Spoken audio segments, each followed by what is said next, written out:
అసలు లాచ్ కి flip flop కి తేడా ఏంటి? మీరు కూడా అందరిలాగా ఇది లెవెల్ ఇది ఎడ్జ్ అని చెప్పకుండా కొంచెం క్లియర్ గా చెప్పాలనుకుంటే రీల్ ని ఎండ్ వరకు చూడండి. జనరల్ గా మనం లాచ్ ని క్రాస్ కపుల్డ్ గేట్స్ ని యూజ్ చేసుకొని బిల్డ్ చేస్తాం. అంటే 2 inverters are NAND are Nar gates. ఇప్పుడు ఎనేబుల్ ఈజ్ ఈక్వల్ టు 1 ఉంటే లాచ్ ఈజ్ ట్రాన్స్పరెంట్. అంటే ఇన్పుట్ ని డైరెక్ట్ గా అవుట్పుట్ కి పంపించేస్తుంది కంటిన్యూస్ గా. ఏదన్నా ఇన్పుట్ లో స్మాల్ చేంజ్ ఉన్నా కూడా అది డైరెక్ట్ గా అవుట్పుట్ ని ఎఫెక్ట్ చేస్తుంది వితౌట్ ఎనీ వెయిటింగ్. సో ఇది ఆల్వేస్ యాక్టివ్ అంటే అవును, అందుకనే మనం దీన్ని లెవెల్ సెన్సిటివ్ అంటాం. ఇప్పుడు ఫ్లిప్ ఫ్లాప్ ని మనం 2 లాచెస్ ని యూజ్ చేసుకొని బిల్డ్ చేస్తాం.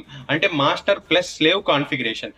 మాస్టర్ డైరెక్ట్ గా ఇన్పుట్ ని క్యాప్చర్ చేస్తుంది, కానీ ఇమ్మీడియట్ గా పాస్ చేయదు.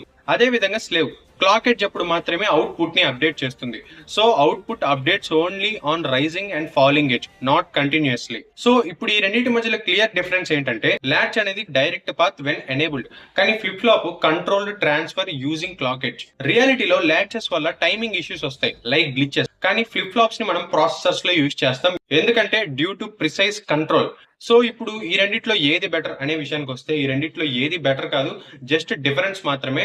లాచ్ అనుకోండి ఫాస్ట్ కానీ రిస్కీ, అలాగే ఫ్లిప్ ఫ్లాప్ అయితే కొంచెం స్లోగా ఉన్నా సేఫ్ గా వర్క్ అవుతుంది. సో ఇక్కడ దాకా చూసారు కాబట్టి అసలు ఫ్లిప్ ఫ్లాప్స్ లో గ్లిచెస్ ని మనం ఎలా ప్రివెంట్ చేస్తాం తెలిస్తే మర్చిపోకుండా కామెంట్స్ లో డిస్కస్ చేయండి. ఈ రీల్ ని మీ ఫ్రెండ్స్ కూడా షేర్ చేయండి, ఎందుకంటే వాళ్ళకి చాలా యూజ్ అవుతుంది.